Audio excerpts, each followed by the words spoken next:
Hey YouTube, Unknown Gamer here. As you see, we're going into the game against 17th ranked Utah, and this will be our fourth straight week against ranked teams, if Utah remains ranked. But something I thought about after that Oregon game was, if that one fumble is not overturned, if that one call is not overturned, how much of a difference would that have made? Because I feel it would have made a big difference. Because, well, number one, as you see, we lost Matt Holden. I wouldn't have run the ball as much as I did. Derek Reynolds probably wouldn't have gotten hurt, which would have been a big plus. Utah does actually go up to 12th. But also, another big thing is, so Derek Reynolds doesn't get hurt, Kadeem Carey doesn't get hurt, and then Pierre Cormier doesn't have a breakout game. We also don't run the ball as much, which is the weakness of this team, of the team that we played. The team we played, of course, being Oregon. That was their weakness today, was the run defense. And as you see right here, though, not a good visit for Texas State University with Barrett Dixon. It does about just enough to keep them in the race, really. And Texas, though, will their visit be good enough to keep them in the race with Barrett Dixon? And will our visit be good enough to knock them all out? Right here you do see, that Week 12 visit with Southern Alabama might just keep them in the race with Mike Rogers, has Oregon's dropping it, but they have a visit this week. How will Oregon's visit this week go? And then how will our visit go?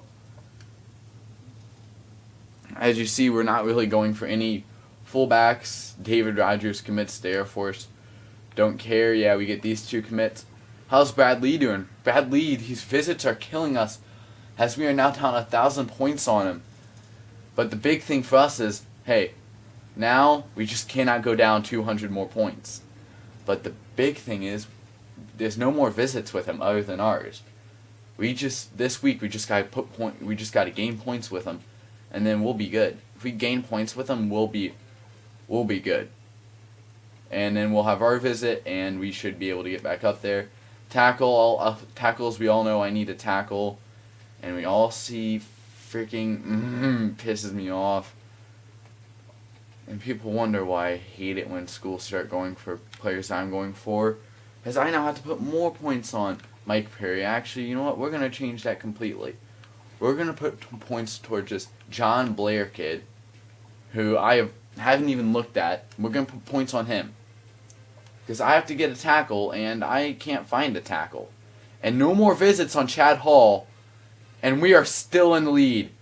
With the visits being done with Chad Hall, we are still somehow in the lead.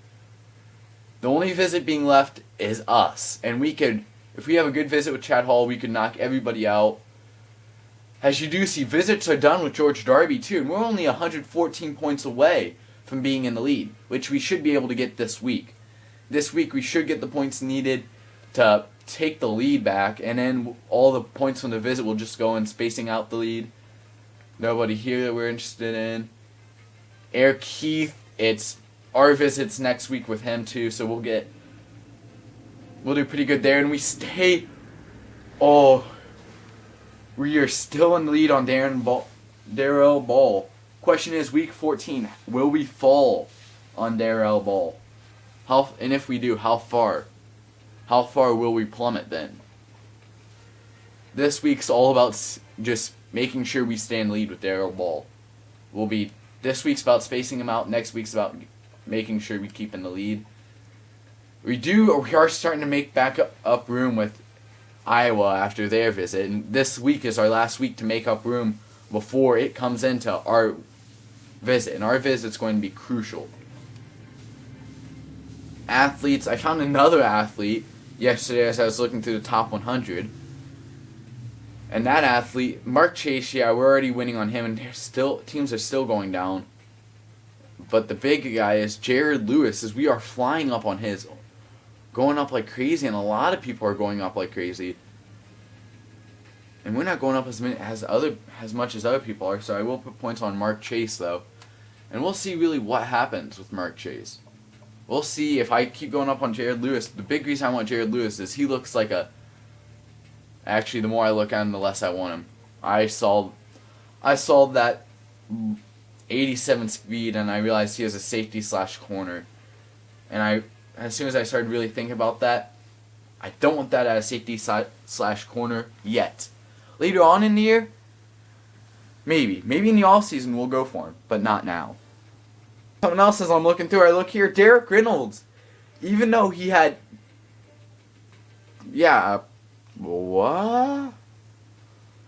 some glitch there, and they say that in the Oregon game he had 106 yards, 13 carries for 223 yards, and 4 total touchdowns.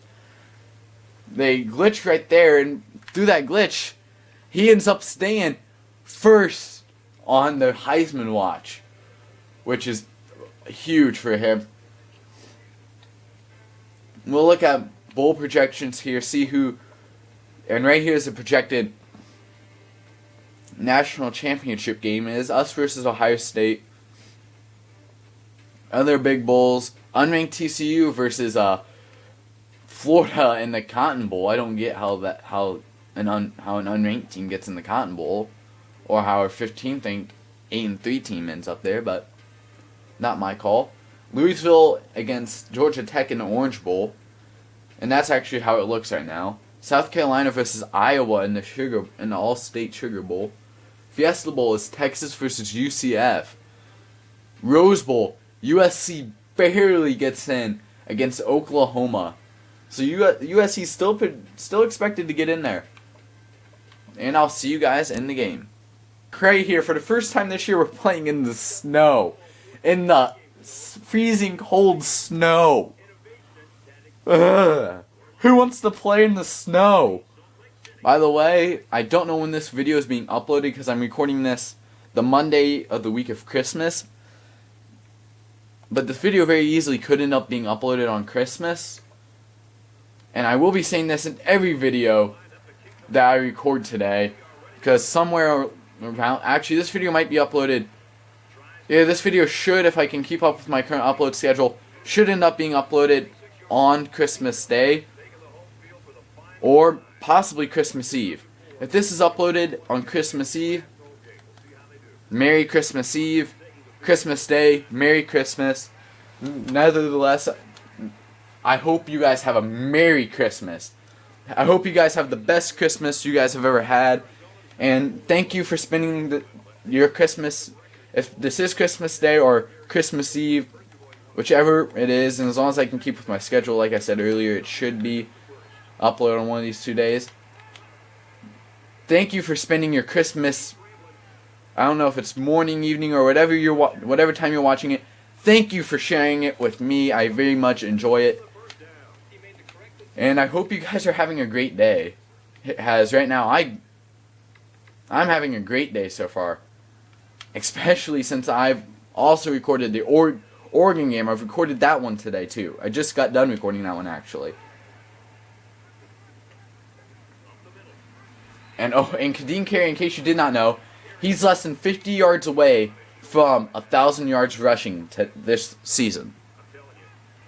Right, as we see the duo that we're going to be seeing a lot of next year, Cormier in the backfield with Derek Reynolds behind quarterback. Hopefully that's what we see next year. But still not set in stone. We still don't know who the starting quarterback is next year. I didn't bring in a new recruit, I promise. I promise there's no new recruit that's going to take over Derek Reynolds' spot. But a new Solomon might. We never know. We still have next season to figure stuff out. I'm not going to say, okay, a new Solomon got beat last year, so he's not going to start this year. No, that's not how we're going to do it. It's all going to be completely random. It's not completely random, but it's all going to be completely a new slate. Well, if he wins the Heisman, of course, then he is. I will probably guarantee him a spot. But he also went down again today. Back-to-back injuries. Okay, good. He'll return soon, but he's not helping his Heisman hopes at all with injuries. You can't get injured. You can't miss back-to-back games towards the end of the season and still win the Heisman, Derek Reynolds. You can't do that next year. As he is like an 85 overall, I think, because he went up a lot during the season, because he's had an amazing season. This is what happens, Solomon, when you have a great season. You go up by a lot in overall. And a new Solomon, just gets destroyed right there. As I wanted to see if he can maybe do what Derek Reynolds does and fight for a few extra yards and get a first snap and get the touchdown. But also, we're having another one of those drives like we had against Oregon, and it was a slow, methodical drive, and it ends up with 6.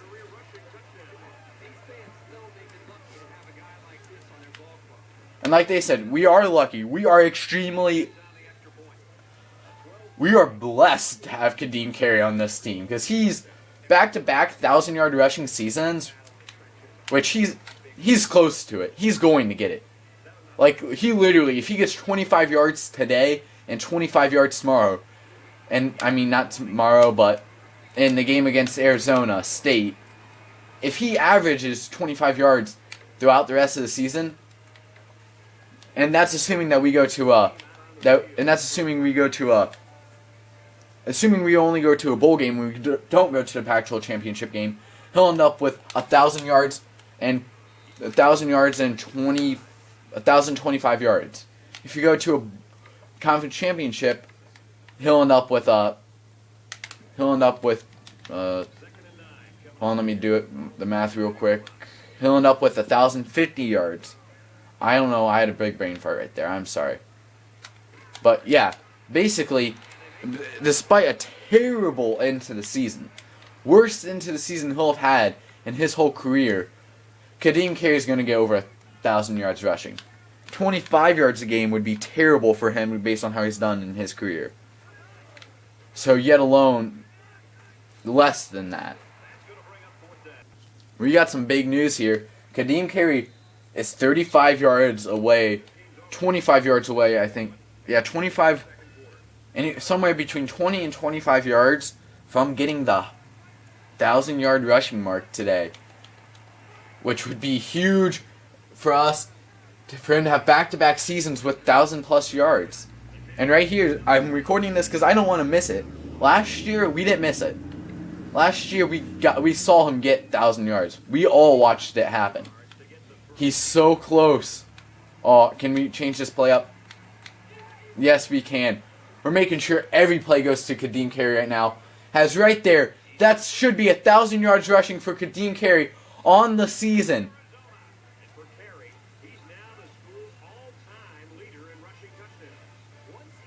And right there, we heard something else happen. Rushing touchdowns in a career. Kadeem Carey sets the record. Gets 1 touchdown more. And this is truly monumental for Kadeem Carey. Has in 2 years, he's got 45 rushing touchdowns. I cannot wait to see what Cormier can do, because Cormier's looking a lot like a Kadeem Carey. And we have a Barrett Dixon, could be a Kadeem Carey, possibly, depending on how he improves. Mike Rogers could end up being one too. We have a lot of possible guys that look like they could end up becoming like Kadeem Carey. Big question for them is, could they? And if they do, how am I going to manage them and Derek Reynolds? And can we stop the run? We missed the first pick in, I think, a game. We did not get a pick against Oregon, but we did get a pick here against, Utah. I forgot I could look down and see right there. I forgot about that nice little feature. Like I said, I'm recording this early in the morning, and I slept all day. Well, not early in the morning. It's like 2 o'clock. 2 o'clock, but I slept until noon. I mean, it's almost Christmas time. I can sleep all day long. But when I woke up, I took a shower, ate, and started recording. As it's Christmas time, I'm going to record a lot. And Derek Reynolds, almost got that corner, and he already had, as you guys see, he already has over 1,000 yards rushing. I mean, and he's averaging 9 yards a pop. I mean, that's the best I've ever had anybody do. That is by far the best we've had anybody do, and that's probably the best we'll ever have somebody do. Well, no, because Kadeem Carey did pretty good. But I'm talking quarterback-wise, only person that I think will outdo Derek Reynolds is Derek Reynolds. And Derek Reynolds goes down again. And I'm suddenly going to have to be a lot more careful with Derek Reynolds because he's going down quite a bit in these last few games. Which means Derek Reynolds, his way to get... How he got in the Heisman race was... He was really good at running. But all of a sudden, he's starting to get injured. And injuries are killing his Heisman hopes. Unless I don't see it glitching for him 2 weeks in a row. I mean, that was one heck of a way to stay in the Heisman race without having to do anything. Was get injured. Get injured, still have the same... They still take the stats from the last game that got you in first place in the Heisman race. And ta-da! We'll run the ball right here with Kadeem Carey. Let's see if Kadeem Carey can get one more touchdown. He gets another touchdown. And right here, Kadeem Carey now has 46 touchdowns in his career. And this kid setting a school record already. I mean, holy crap. Kadeem Carey, isn't having the season he had last year. He's 600 yards. He's 600 some yards short of the season that he had last year. And I don't think he'll have the season he had last year because he had, I think, he had 3 games where he didn't do that good. If it's not for those 3 games, Kadeem Carey has another 1,600 yard season. And Reynolds is out for 2 weeks. That's the end of Reynolds' Heisman hopes right there. And with a 2-week-long injury, so he will miss his first game against. He'll miss his first battle in the desert. He'll miss his first one of those, but he will be back just in time for the championship game. And he'll be back in time for the conference championship game and for the bowl game. Right here, we're underdogs in this game, and Utah's showing some fight before the half as they get the ball back after halftime too, which means it'd be very beneficial to us to put up one more score before half. That way we can at least have a cushion going in half without the game being so tight, really. And Derek Reynolds being out does not help, though. I mean, he's out for 2 weeks. It's gonna really suck. But yeah, now you kind of see Kadeem Carey, he's going to be a little bit more of an offensive threat in the second half now. Because he's going to have to be. Because I don't want to lose. And not to be mean, but last year Solomon didn't do a great job in the clutch. And that's the big issue. That's the big issue with him is when a game gets tight, the biggest test he had was last year against Ohio State, and we let Kadeem Carey take that game over. The only other test was Oregon, and well, not to be mean, but we all saw how that game went. That game did not go well for us. And he had a guy wide open downfield. He just doesn't have. If only he could throw on the run, or have some speed to him, he probably would have gotten that pass off, and we'd be looking at a 27-7 game. But right here, as they come up, once again, a new Solomon. We're starting to miss Derek Reynolds more and more. Every single play, we miss him that much more. I mean, it's weird, isn't it? How much you start to miss players that much more when you start realizing what they can do and what the backup can't do. And right here, we are going to pick out Warren, who hasn't had a lot of chances to prove himself this year. Because he's dropped like 3 or 2 passes. He's dropped quite a few passes. I'll just put it that way. He's dropped, I think, 2 or 3. And that's a lot for a starter. And he doesn't get a chance to catch the ball a lot. But Kadeem Carey just destroys number 18. Number 18 got taught a lesson right there. And that's Kadeem Carey for you. It's right there. We go 28-7 going into half right now. And Kadeem Carey, he knows he's getting more touches. He knows he's going to get more touches now without Derek Reynolds. Right here, big news again. Melvin Gordon, the middle linebacker who's forced fumbles, but has a lot of bat downs, gets a pick. And that's the second pick Travis Wilson has thrown today. And right here, as we are going to sit back with Anu Solomon again here, one thing that a lot of people are going to say is, Anu Solomon, trust him a little bit more. Look what he did against Oregon for you. Yeah, he didn't have to do a lot. I mean, our running game did Oregon in. A lot of, there are some recruits that I'm looking at that could have came in already and done what he did against them. There are some guys, I could literally have found a 3-star recruit and he could have done that same thing that he did.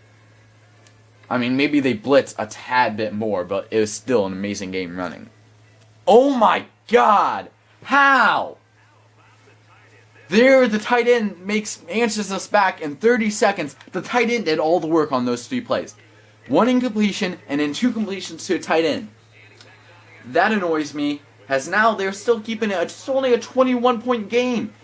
For crying out loud, it should be a 28-point game. It should actually be a 35-point game.